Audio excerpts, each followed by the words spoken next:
orang itu cara berpikir nuruti nafsu, itu yang bahaya. Makanya Quran kritik ara'aita man ittakhadha ilahahu hawa. Orang yang cara berpikir itu nuruti hawa nafsu. Kalau zaman Nabi, zaman sahabat, zaman ulama, itu enggak seperti itu. Sehingga cara berpikir itu mudah. Makanya kata Nabi, absyiru ya ma'syaral muslimin, kata. Kamu harus senang ya ma'syaral muslimin. Allah sekarang buka pintu langit yang sebelumnya enggak pernah dibuka. Dan Allah yubahi bikum malaikatah. Dan Allah membanggakan kamu kepada para malaikat. Kenapa?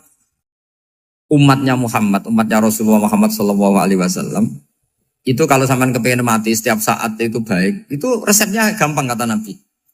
Addu faridotan wantadzoru ukhra. Jadi Allah memberitahu, ya Muhammad, umatmu ini luar biasa. Jadi misalnya tadi kita sholat subuh, ditanya, Bahak kamu sekarang ngapain? Nunggu sholat duhur ya. Setelah sholat duhur ditanya lagi nunggu apa asar.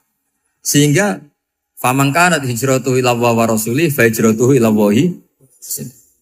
Jadi kalau ya sudah ini tak ijazahkan. Kalau setelah sholat subuh nunggu apa? Duhur. Setelah duhur nunggu. Sehingga ketika kita mati itu statusnya penunggu sholat. Tapi kamu kan enggak miskin. Kenapa? Penunggu kaya. Nah, itu enggak masuk surga itu. Penunggu kemapanan. Berarti kan menunggu sesuatu yang seleranya nafsu. Beda kalau penunggu sholat. Berarti kamu di dunia menunggu ritual ibadah. Maka di antara ijazahnya Nabi apa? Addu faridotan wantadzoru ukhra. Melakukan satu fardu. Kemudian kita menunggu tugas berikutnya. Jadi niati saja setelah subuh nunggu apa? Duhur. Setelah duhur, meskipun kita di perapatan. Apa? Nunggu asar. Ya. Tapi ya asar betul. Jangan nunggu tok pas asar. Enggak. Jadi sebetulnya umat ini gampang sekali. Jadi di antara kebanggaan Allah, yubahi itu Allah bangga dengan malaikatnya adalah umat ini adalah addu faridotan wantadzoru ukhra. Melakukan satu fardu, kemudian menunggu fardu yang lain. Dari mengkhidmati kampus, ingin mengkhidmati masyarakat. Dari satu masyarakat lokal Semarang menjadi sampai sekarang, sampai Banjarmasin, Unisula mau bikin kampus di sana, terus gitu. Dari satu tugas ke tugas yang lain. Makanya Islam diajarkan setelah satu tugas selesai, faida faruhtafan so. Jadi sehingga hidup kita itu dinamis. Dari satu kebaikan menunggu kebaikan lain, dari satu kebaikan menunggu. Sehingga hidup kita ngapain? Nunggu satu kebaikan. Ini sudah masuk faman kanat hijratuhu ila wa rasulih, fa hijratuhu ila wahi wa rasulih. Sehingga bayangkan kalau kita direkam Allah, Gusti kula ampun mati nak dereng sugih. Wis melarat puluhan tahun. Sakit, nunggu sesuatu sing sifatnya nafsu, kok pengen sugih. Sugih tok aja cukup. Tahu buruh wong sing tahu ngenyek ndekne lho, itu kan urung-urung wis dendam. Saya belum mau mati sebelum kaya dan buruhkan orang yang pernah melecehkan saya. Wis ngono akhirnya mati urung sugih. Berarti wis fakir matine hasud. Mau itu ngenes dunia akhirat kan kira-kira seperti itu. Kamu santai aja kalau fakir berarti meringankan hisab karena ada banyak harta. Yang mau dihisab papanya, enggak punya apa-apa. Jadi saya mohon sekali ya, Islam itu mengawal kebahagiaan. Sebab itu sampai bahagia itu menjadi perintah Islam, qul bi fadlillah wa bi rahmati fa bidzalika falyafrahu. Karena dengan bahagia bi taat diharapkan orang Islam itu tidak bahagia atau cari kesenangan lewat jalur maksiat. Sehingga ciri utama wali apa? Ala inna awliya Allahi la khaufun alaihim walahum yahzan. Sehingga ulama dulu itu rileks-rileksnya. Termasuk yang saya ceritakan tadi, Imam Ahmad, Imam Syafi'i. Itu melihat apa saja rileks. Ya tadi kalau disenangi orang ya barokah, punya kawan kebaikan. Nak dineng ya barokah dineng di gedingi tonggo rada utang, ngeranjuk tulo gitu. Jadi rileks saja. Masyhur itu Imam Syafi'i ngendikan waman asaa ilaika faqat atlakoka. Orang yang berbuat buruk sama kamu, hakikatnya adalah membebaskan kamu. Atlako itu apa? Membebaskan. Enak gak jadi hidup gitu? Kalau kamu kan enggak, kok gedeng aku salahku apa? Malah kamu ujub tuh, orang kok gak tahu salahnya. Kamu jadi suami, istrinya ngomel, kurang apa saya sebagai suami? Ya kurang banyak, enggak ganteng, enggak kaya, enggak ini. Malah kalau diterangkan malah parah toh. Ya sudah rileks saja. Kalau dia ngomel ya tadi, alhamdulillah dapat pahala tanpa apa? Biaya. Terus ngomel kan butuh energi, paling yang tidak kuat 3 jam. Nanti juga berhenti apa? Terus ambil nilai positifnya. Misalnya ngomel sama suaminya, bagus lah. Kalau ngomel sama tetangga malah kayak apa gitu aja udah. Jadi ulama dulu itu gampang sekali melihat hidup. Rasulullah ya gitu, melihat hidup tuh gampang saja. Ketika tanya, ya Aisyah apa ada sarapan? Tidak ada ya Rasulullah, ya sudah saya tak puasa. Jadi enteng saja. Kadang-kadang beliau ingin puasa, ya puasa sunat, ada sarapan nggak jadi puasa. Rileks. Nabi itu rileks. Kalau ngajari kebaikan juga rileks. Nah sekarang itu banyak orang yang karena mungkin kurang baca, Islam tuh kayak menjadi aturan yang bengis, yang repot, yang mengekang. Itu tidak seperti itu. Yuridu wa bikumul yusra wala yuridu bikumul usra. Allah menghendaki agama ini mudah. Sehingga ada sahabat di Imami Mu'ad itu baca Baqarah. Sahabat ini pekerja petani, mufarokoh ditinggal. Ketika Mu'ad lapor, ya Rasulullah ini ada orang munafik, tengah-tengah sholat mufarokoh saya ditinggal. Yang disalahin itu tidak yang ninggal tapi Mu'ad. Afattanun anta ya Mu'ad, kami itu tukang fitnah. Masa ngimami petani pakai surat Baqarah? Jadi yang disalahkan ini imamnya. Kalau kamu jadi imam, sholatnya ya yang cepat. Makanya terus banyak orang kecepatan karena tadi.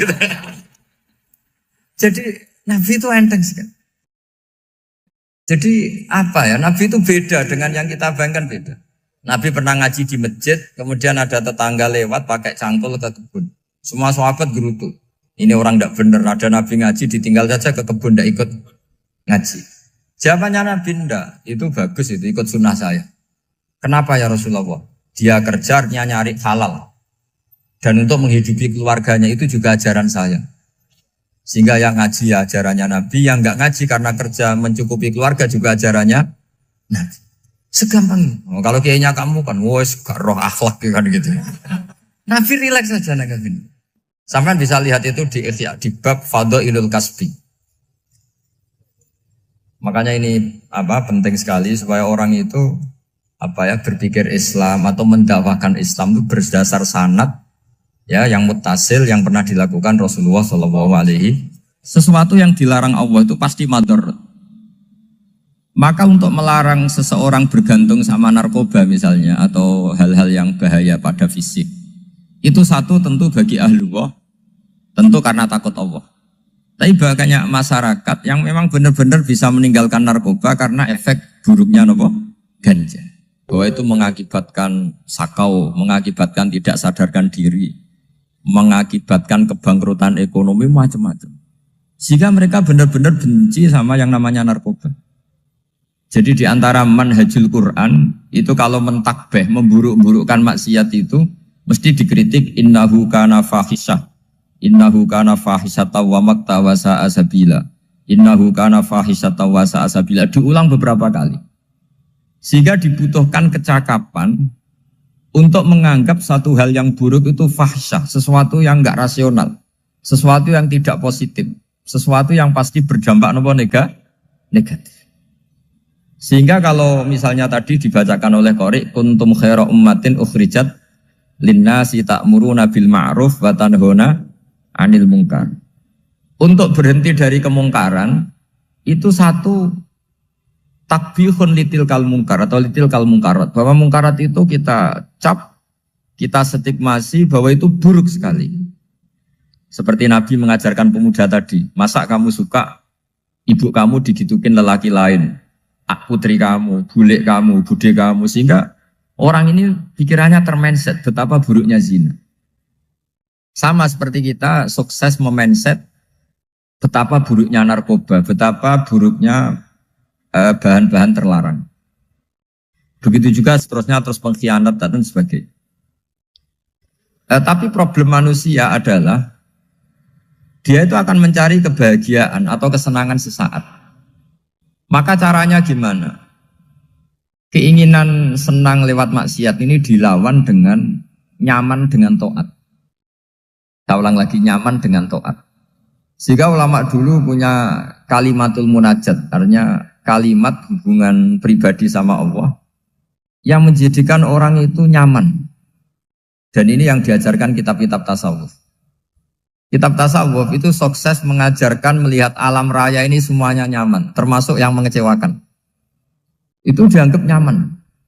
Saya berkali-kali mengajarkan ilmu ini karena ini musalsal ila Rasulillah SAW. Itu pernah suatu saat Imam Ahmad itu dipanggil sama tetangganya, anak muda. Tentu Imam Ahmad ini orang yang sangat soleh, sangat waroi, sangat tunduk sama perintahnya Allah dan Rasul. Pemuda tadi manggil, ya Ahmad, datang ke rumah saya. Imam Ahmad datang. Setelah sampai ke pemuda tadi, sudah pulang lagi, saya tidak butuh kamu. Pulang lagi. Setelah sampai rumah dipanggil lagi, ya Ahmad, datang lagi. Datang lagi. Oh, saya tidak jadi butuh, pulang lagi. Sampai 3 kali. Dan itu perangai ekspresi Imam Ahmad itu, atau ulama lain yang sesoleh beliau, itu nyaman, indah. Beliau tetap senyum-senyum, nyaman. Beliau tidak tersinggung, tidak terprovokasi, pokoknya tidak tersinggung, kelihatan nyaman. Lama-lama pemuda ini terus tanya, ya Ahmad, kamu saya perlakukan seperti ini kok tidak tersinggung? Kamu senyum-senyum saja, happy-happy saja. Jawabnya Imam Ahmad itu unik. Wahai pemuda, saya kamu panggil itu senang sekali. Karena kata Nabi, kalau kamu iman dengan Allah dan Rasul, maka hormatilah tetangga. Jadi saya senang. Karena nuruti perintah Allah untuk menghormati tetangga. Jadi tidak ada urusannya dengan kamu. Kagetnya kayak apa? Jadi dipanggil tetangga ya senang karena melakukan perintahnya Allah dan Rasul, yaitu ikramul jar, fal yukrim jarum. Disuruh pulang, kamu ingin saya pulang, ya saya pulang. Disuruh datang, ya saya datang. Jadi saya tidak tersinggung, saya tidak ada urusan dengan kamu. Urusan saya dengan Allah Subhanahu wa Ta'ala. Itu kalau bapak-bapak istrinya ngomel terus sabar itu ya bagus. Saya tidak punya urusan. Kalau kamu terprovokasi oleh istri, berarti kamu didikte oleh makhluk. Masa seorang rektor didikte makhluk? Kan tidak keren. Apalagi seorang habib didikte makhluk, kan tidak keren.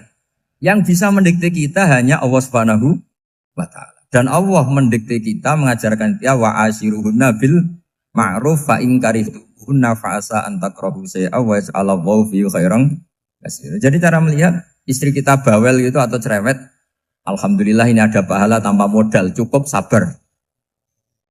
Kalau istri kamu sedang mesra, malah mintanya ke mall, malah biayanya tinggi. Murah mana dapat pahala dimarahin sama saat mesra minta ke mall? Milih yang pertama kan? Nah ya itu tidak usah modal ini. Ya gitu aja.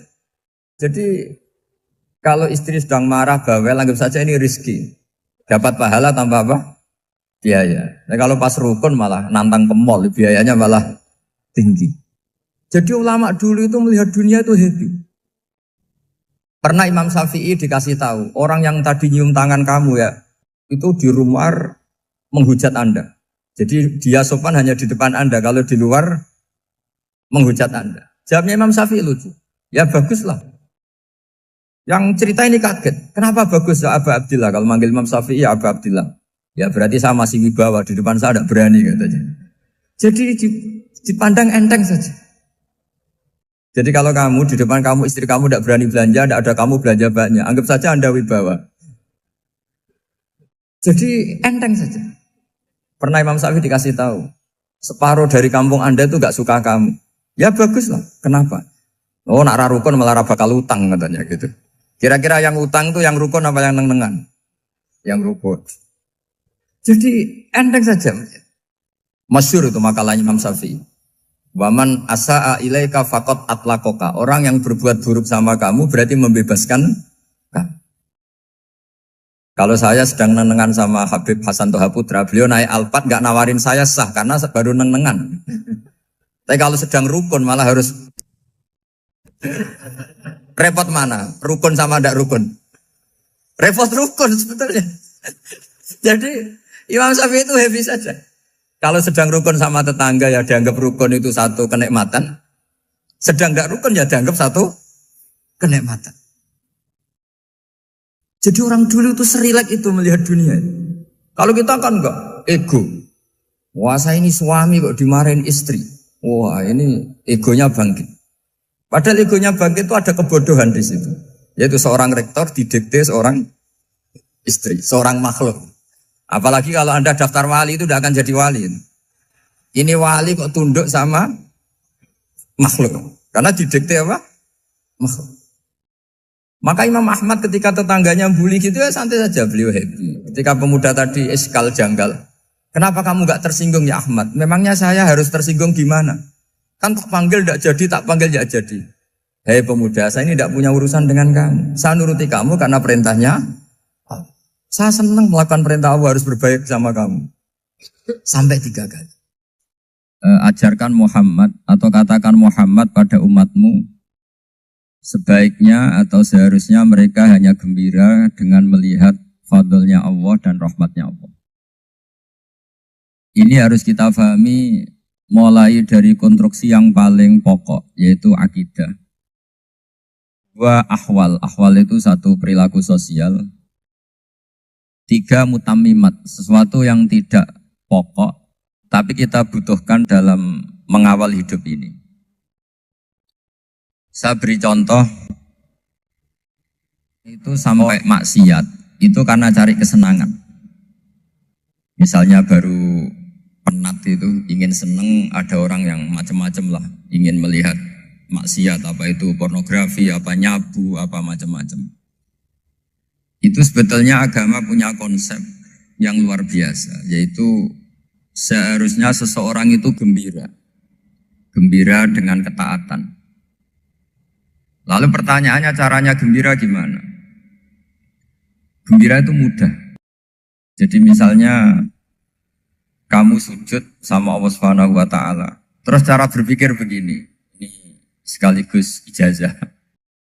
Cara berpikir begini. Ya Allah, ini kata Sayyidina Ali, kafani izzan an akuna laka abdan wa kafani fakhron an takuna li rabban. Ya Allah, betapa sialnya saya andaikan saya jadi budak dari makhluk yang sama. Misalnya sampean itu seorang kiai atau rektor atau doktor atau orang terpelajar, kemudian kamu jadi budak atau hamba dari makhluk yang setara. Betapa hinanya saya. Maka kata Sayyidina Ali, ya Allah saya ini cukup bahagia, cukup bangga karena jadi budak, jadi hamba dari zat yang super atau yang maha super. Jadi kok Allah Subhanahu wa ta'ala. Sehingga ada kebahagiaan yang luar biasa karena menjadi hambanya Allah Subhanahu wa ta'ala. Setelah bangga dengan jadi hambanya Allah, maka kita akan malu. Malu misalnya kok saya bahagia itu nunggu melihat pornografi, melihat maksiat. Itu terus menjadi malu. Kenapa saya bisa didikte oleh hal-hal seremeh itu? Ya, kita malu karena didikte oleh hal-hal yang seremeh itu. Karena kita didikte oleh nafsu. Jadi izzatun nafsi, satu harga diri seseorang itu harus dihidupkan untuk hanya tunduk kepada Allah Subhanahu wa ta'ala. Sehingga Nabi itu melatih satu logika tarkul ma'asi.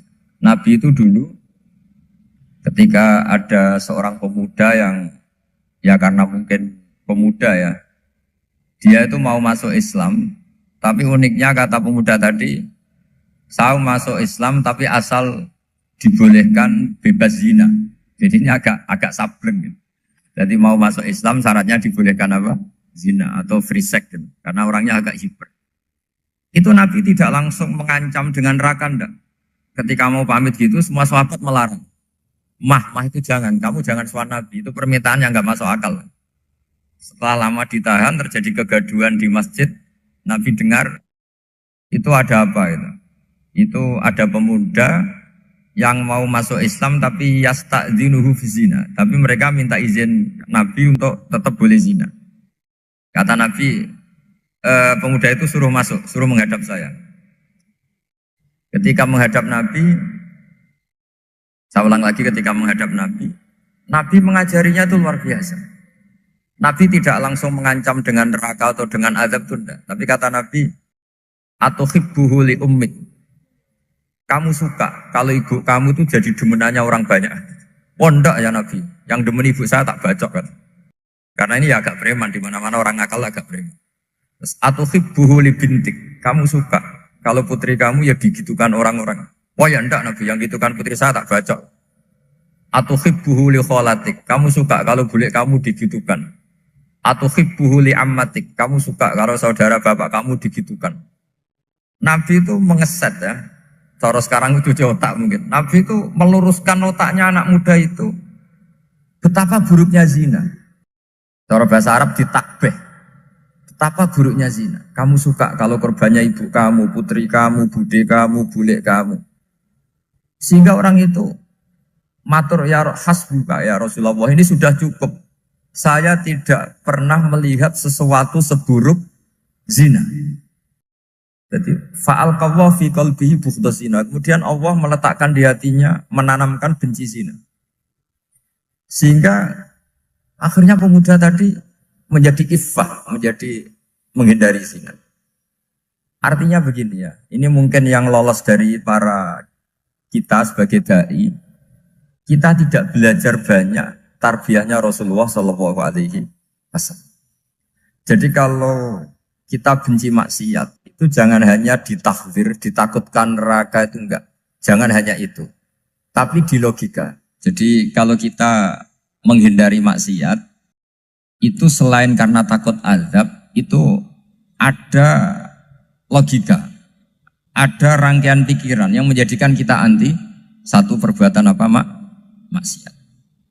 Jadi misalnya gini ya, kira-kira ginilah kalau contoh gampang itu. Ada orang gitu ya, nyanyi dengan pakaian yang mungkin pornografi gitu. Mungkin pemuda-pemuda ingin melihat itu, tapi bisa diobati gini. Kok enak dekne mergawe kok tak bayar ya, aku kehilangan duit. Meskipun dengan logika yang agak serampangan, yang penting menjadi kita ini punya harga diri untuk tidak tergantung hal-hal seperti itu. Sehingga Nabi itu cara menggambarkan tadi mulai atau hibbuhu li umma, kalau ibu kamu jadi demenannya orang lain.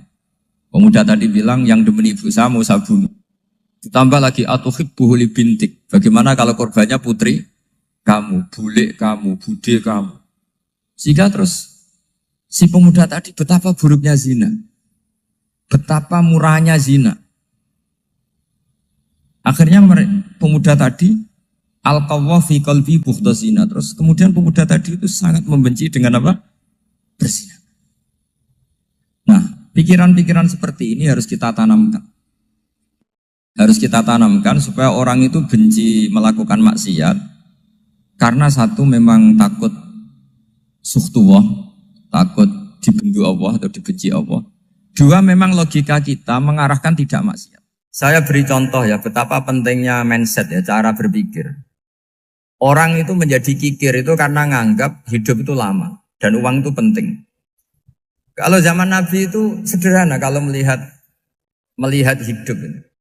Pernah suatu saat Nabi itu punya jatah makan karena Nabi itu hidupnya juga pas-pasan. Jadi Nabi itu unik. Beliau di satu sisi kaya raya, bisa ngurmat Abu Hurairah, Ammar, Suhaib. Ashabu Sufa itu dirawat Nabi semua. Itu kan kaya, bisa merawat sekian orang. Tapi di sisi yang lain untuk pribadinya beliau miskin.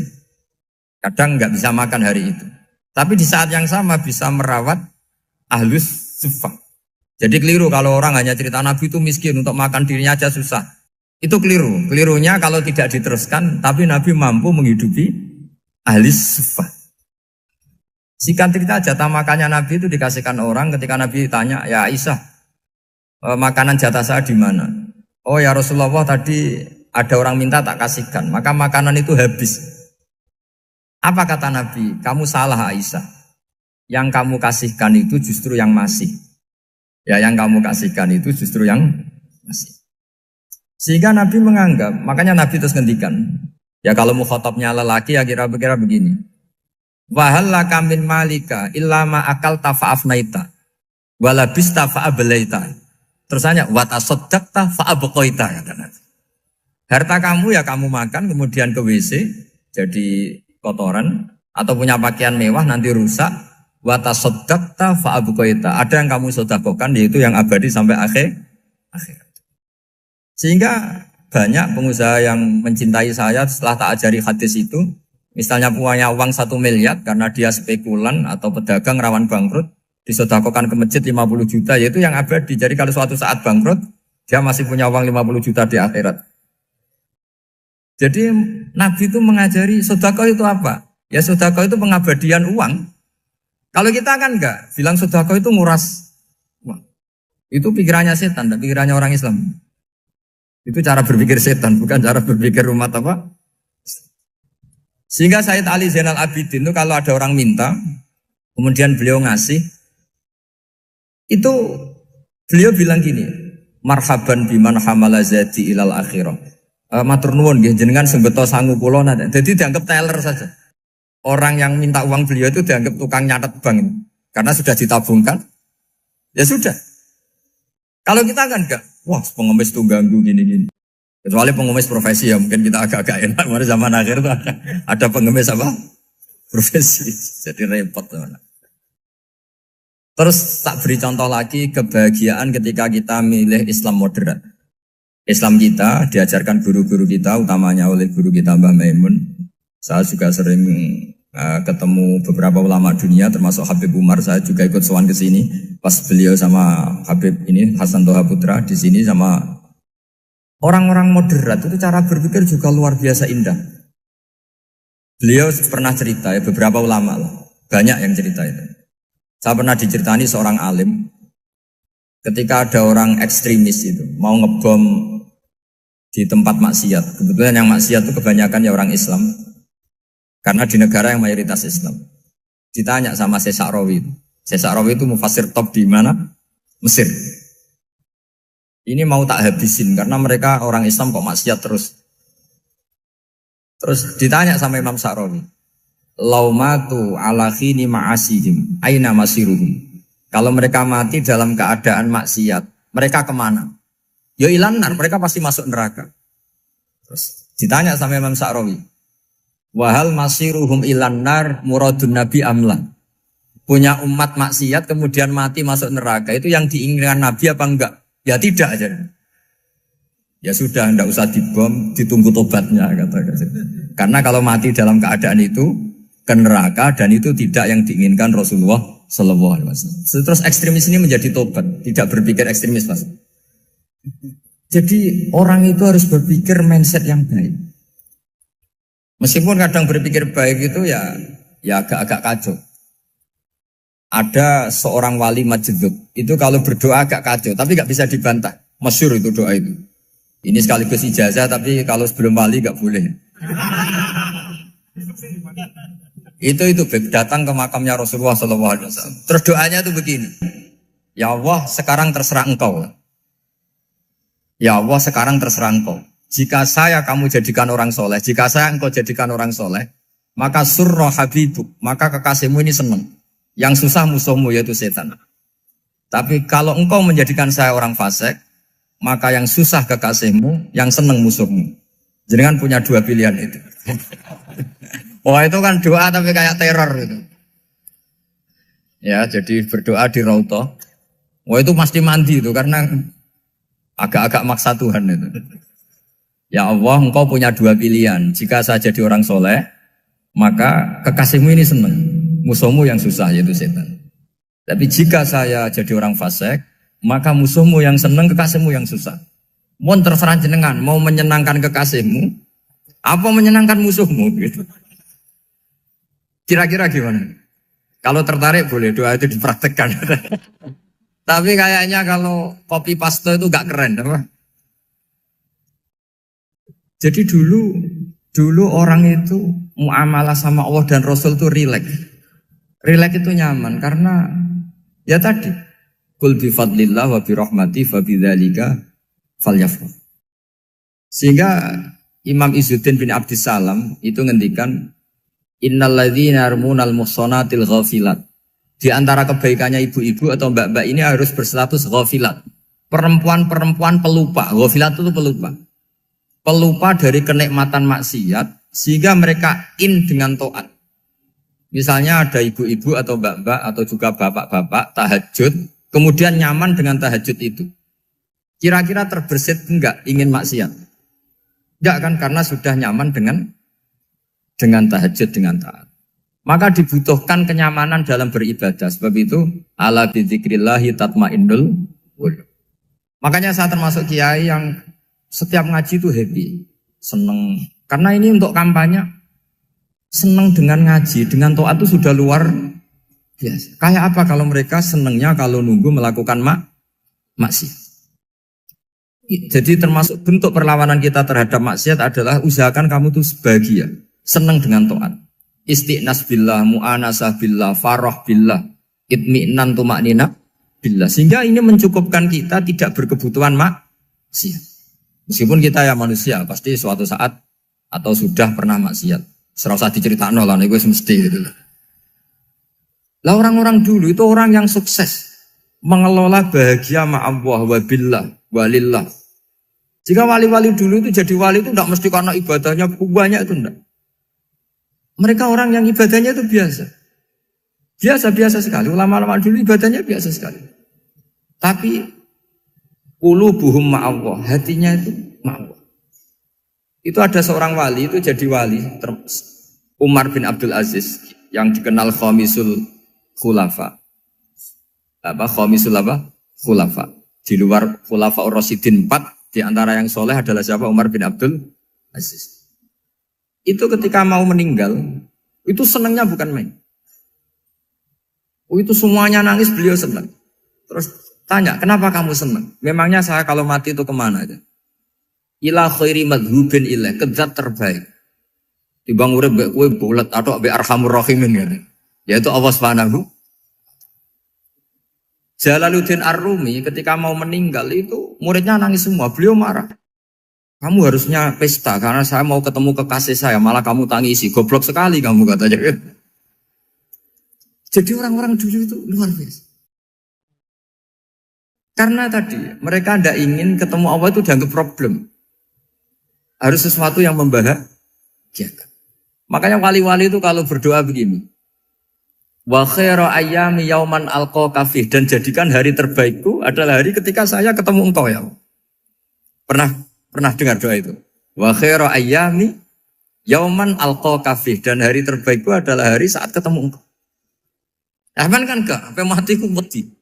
Saya tidak tahu wedi dosa apa wedi Israel apa wedi malaikat siapa? Mungkar Nakir. Sebenarnya tidak perlu seperti itu. Karena cara pandang Nabi itu ini bisa dipraktekkan. Kalau kamu orang baik, mati artinya apa? Ya baik. Karena husnul khotimah. Kalau kamu orang yang buruk, itu kata Nabi, anggap saja mati itu akhir dari keburukan kamu. Nah, aku urip terus, malah maksiat terus. Maka Nabi itu kalau ngajari kita berdoa gini, Allahumma maj'alil hayata ziyadatan li fi kulli khairin wal mauta rohatan li min kulli syarri. Ya Allah, kalau saya hidup, ya anggap saja ziyadah fi kulli khairin, berpotensi nambahi kebaikan. Kalau saya mati, anggap saja ini akhir dari segala keburukan. Maka saya berkali-kali, banyak tradisi ulama-ulama NU, ulama-ulama pesantren, ya ada hanya NU, pokoknya ulama-ulama alim. Itu kalau ada orang mati, orang nakal gitu mati, ini saya gitu. Itu hadirin mesti gak terima. Wapi enang itu wong wakal. Tapi dipaksa sama kiainya, saya gitu. Lama-lama dipaksa. Saya gitu. Padahal yang ngatine kiai, wis ra iso maksiat meneh, wis saya gitu. Karena dengan mati berarti saya sudah tidak bisa maksiat lagi. Jadi Nabi melihat hidup dan mati itu segampang itu. Kalau al-hayata ziyadatan li fi kulli khairin wal mauta rohatan li min kulli syarr.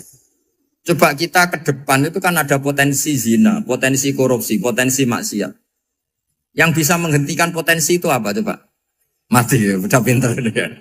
Sudah maju berarti. Berani mati?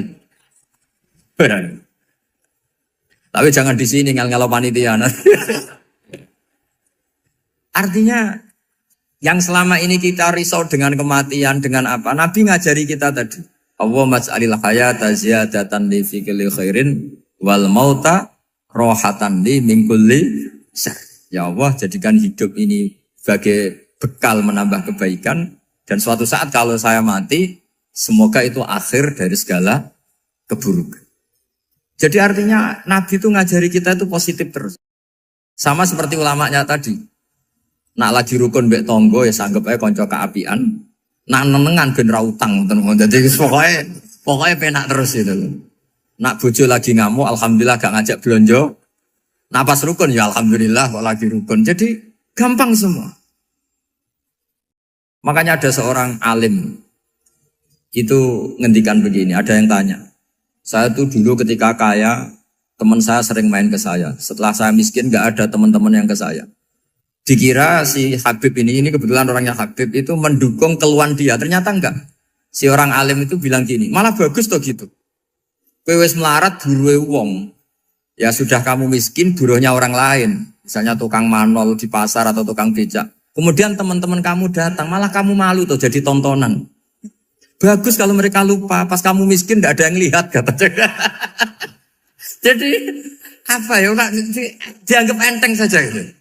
Akhirnya orang ini nggak jadi ngeluh. Selama ini kan kita ngeluh ya, ketika miskin teman-teman nggak datang. Coba kalau mereka datang pas kamu buruh bikin botol di orang lain. Mantan bos buruh, malu gak? Milih datang kepada? Nggak lah, sudah bener itu. Jadi ulama dulu itu makanya sering baca biar tahu solusi hidup. Jadi ulama dulu tuh gampang sekali melihat kehidupan itu. Gampang sekali, indah, gampang. Kebahagiaan ini pula yang harus kita latih dalam melakukan ketaatan. Tapi memang obsesi saya terbesar atau cita-cita saya terbesar memang setiap ngaji saya ingin orang mukmin semuanya itu bahagia. Dengan bahagia itu mereka tidak neko-neko ingin mencari kebahagiaan lewat jalur apa maksiat. Sehingga dalam konstitusi ulama yang ditulis di kitab-kitab usul fikih, dan itu kitab yang saya kaji, selalu saya kaji, itu membela-bela sesuatu yang mubah itu sampai luar biasa. Karena melihat mubah itu, misalnya Anda tidur itu berstatus mubah. Anda bermain catur berstatus mubah. Anda rileks sama teman jagongan semalam dengan teman rektor atau dosen atau yayasan itu, melihatnya bukan mubah, tapi tarkul maksiyah. Misalnya saya semalaman asik musamarah itu jagongan malam sama Habib Toha Al-Munawwar. Itu awang ngitungnya bukan, wah ini jagongan ngalor ngidul tidak penting tuh enggak. Malam itu bahak tidak ke dugem, tidak ke tempat maksiat. Sehingga ada ulama yang mengatakan mubah itu enggak ada. Saya ulang lagi, mubah itu enggak ada. Kan umumnya ulama bagikan wajib, ya kan, haram gitu. Terus diantaranya mubah, sunat, makruh. Ada ulama yang mengatakan mubah itu enggak ada. Kenapa? Logikanya begini, itsma min mubahin illa wa yatahaqqaqu bihi tarku haramimma. Karena ada mubah yang Anda lakukan kecuali saat itu pasti ditinggalkannya sebuah keharaman. Misalnya Anda sedang jagungan sama istri di luar, di rumah, asik di rumah semalaman. Mungkin bahas hal-hal yang ringan. Mungkin melihat sinetron atau apa yang ringan. Tapi di situ terjadi Anda meninggalkan ke tempat-tempat maksiat. Sekarang ninggal maksiat itu wajib apa mubah? Wajib. Padahal Anda sedang melakukanmu. Nah itu dicatat oleh Allah itu tarkul haram, meninggalkan keharam. Jika masyhur dalam cerita wali-wali itu, Abu Yazid yang seperti itu ibadahnya pernah tanya, ya Allah lalu yang makomnya orang seperti saya siapa? Karena beliau semalaman ibadah terus. Sama Allah dijawab, ya yang tidur di pinggir kamu itu. Abu Yazid, loh kok bisa ya Allah? Dia kan tidur terus. Ya kan dia tidur berarti meninggalkan keharaman. Ngomong sing potongan tukang maksiat itu apik turu apik melek kira-kira. Apik turu. Timbang sama nak melek pola wis turu ae kira-kira gitu. Jadi enggak usah dipaksa tahajud, dipaksa qiyamul lail itu. Iya kalau qiyamul lail. Kalau dapat informasi, ke sini ikut saya terus katut kan repot. Jadi perlawanan terhadap maksiat itu sebetulnya gampang dalam Islam karena tadi nggak ada sesuatu yang mubah kecuali saat dilakukan berakibat meninggalkan keharaman. Mudah sekali. Jika banyak orang jadi wali itu karena melakukan mubah. Itu ada orang jadi wali itu karena sering makan. Ya makan-makan biasa itu. Karena ketika makan ya Allah betapa doifnya saya. Katanya saya presiden, katanya saya rektor, saya kiai. Ternyata kalau nggak makan tuh lemes. Apa hebatnya makhluk yang bergantung makhluk yang lain, yaitu makanan. Nah karena seperti itu terus dia al-laja ilallah, terus dia sungkeman ning Allah. Betapa lemahnya saya. Sebab itu ketika Quran mengkritik dan dengan tanda kutip kemungkinan Tuhannya Isa bin Maryam, itu ngeritiknya sederhana Quran itu. Mal masih ibnu Maryam illa rasul qad khalas min qablihir rusul wa ummuhu siddiqah kana yaqulanit ta'am. Isa itu tidak Tuhan, wong dia makan. Kamu kebayang enggak misalnya punya Tuhan, wah tadi Tuhan mampir ke rumah saya, dia lemes. Setelah tak kasih makan sehat lagi gitu. Itu kan enggak kebayang. Tapi Tuhan marung di rumah saya, lemes tak gratisin, kayaknya enggak punya uang gitu. Setelah makan wah gairah lagi. Kebayang enggak punya Tuhan seperti itu. Sehingga Quran kalau gojlok sederhana, karena yakulanit ta'am.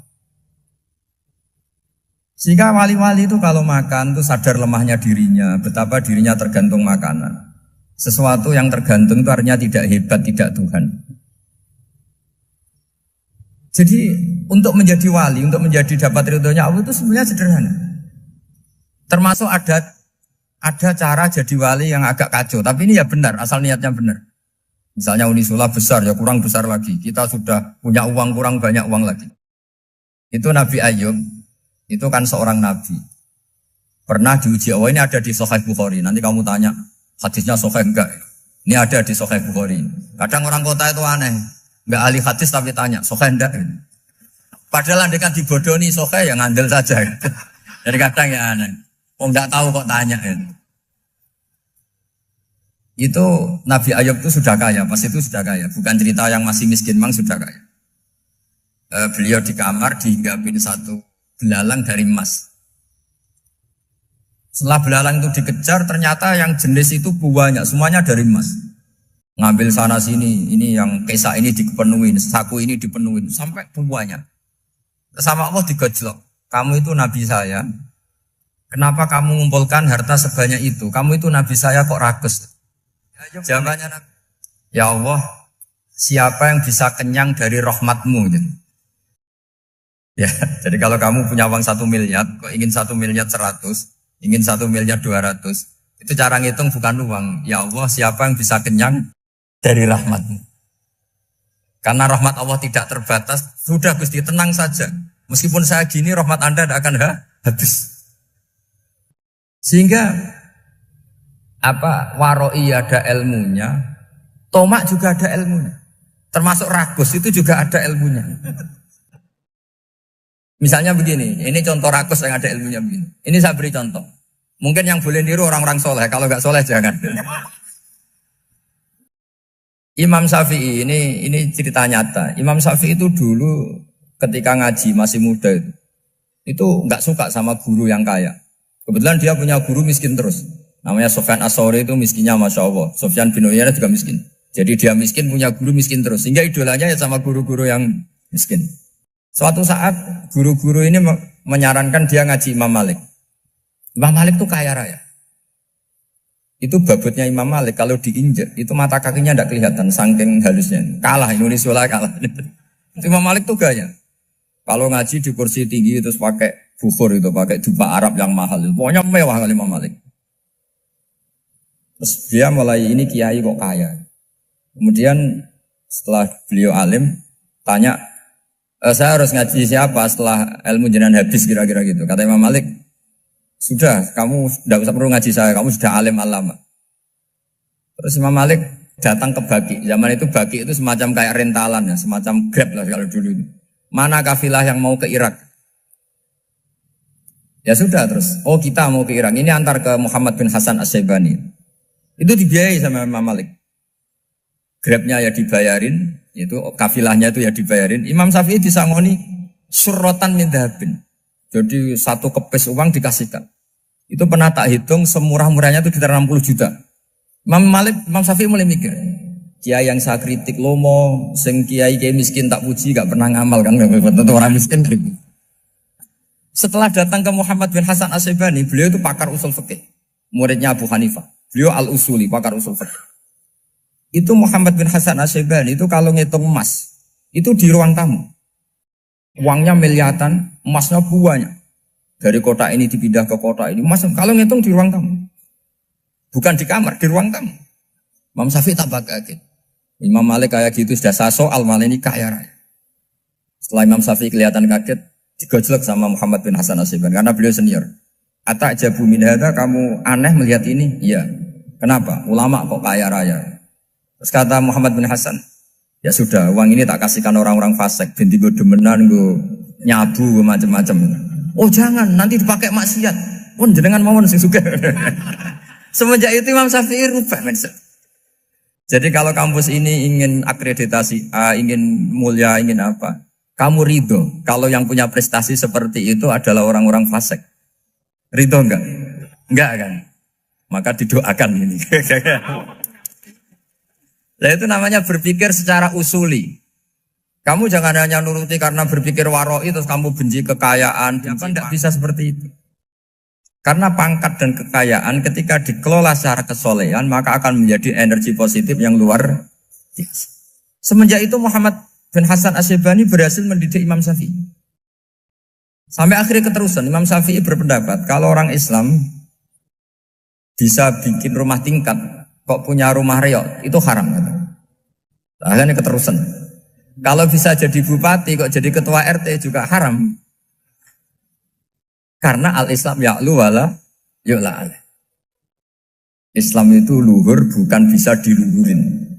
Sehingga rata-rata orang Syafi'iyah termasuk kiai-kiai Indonesia itu rata-rata ya agak-agak politikus. Ya agak-agak kedonyan, mungkin sebagian kedonyan tenan gitu. Karena gak ridho gitu loh. Kalau kesempatan itu dikuasai orang fasik kemudian menjadi kekuatan maksi. Coba kalau bupati itu orang yang fasik. Kemudian programnya supaya rakyat seneng semalaman dangdutan yang purno misalnya. Supaya rakyat seneng dibolehkan dugem, dibolehkan judi. Tapi kalau yang jabat orang soleh kan ada beberapa perda yang menolak penyakit apa? Masyarakat. Jadi kamu jangan melihat bahwa kepangkatan ini hanya sebagai alat korupsi, alat otoriter, enggak. Asal kena orang soleh, maka ini menjadi energi kesolehan atau energi positif. Sebab itu ketika Allah muji para nabi yang soleh, diantaranya disifati apa? Faqad ataina ala Ibrahim al-kitab wal hikmata, terus ayat wa atainahum mulkan azim. Dan Nabi Ibrahim dan keluarganya tak kasih kerajaan yang besar. Nah sekarang masih banyak orang yang cara pandang ngapain bikin unisula yang megah, ngapain berambisi punya akreditasi A dan sebagainya. Menyoal seperti itu salah secara usul fikih. Karena secara usul fikih kesempatan yang baik tentu harus diperjuangkan oleh orang-orang yang soleh. Karena ini supaya jadi otoritas yang positif.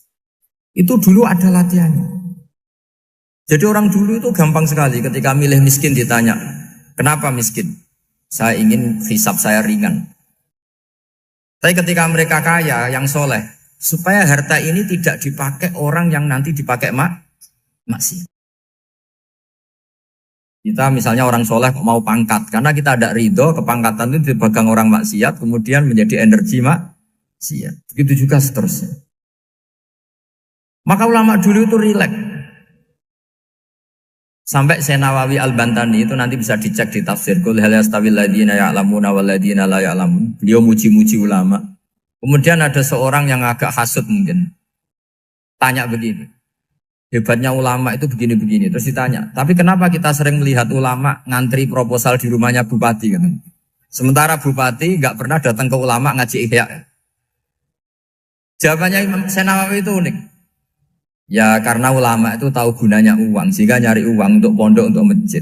Sementara bupatinya tidak tahu gunanya ilmu, maka tidak pernah ngaji. Jadi ya ringan saja. Jadi ya sudah seperti itu. Jadi kalau ada ulama kedonyan, anggap saja karena tahu gunanya uang. Jadi kenapa ulama ngantri di kabupaten, bukan bupati ngantri di ulama? Jawabannya karena ulama tahu gunanya uang, sementara bupatinya nggak tahu gunanya ilmu.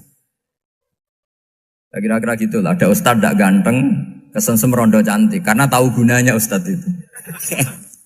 Artinya tahu gunanya kalau saya nikah nanti punya anak jadi gus, karena kan dia kiai gitu. Tapi rondone raro gunanya dia karena miskin gitu. Jadi ulama dulu itu rileks. Rileks menafsirkan apa saja itu rileks, termasuk saat terpojok. Itu rileks. Karena semuanya dianalisis pakai ilmu. Sehingga ciri utama wali itu apa? Ala inna awliya Allahi la khaufun alaihim walahum yahzanun. Enggak ada rasa takut, enggak ada rasa gampang. Karena melihat sesuatu itu gampang saja. Saya ulang lagi, melihat sesuatu itu gampang saja, ringan. Oke, semoga barokah. Assalamualaikum warahmatullahi wabarakatuh.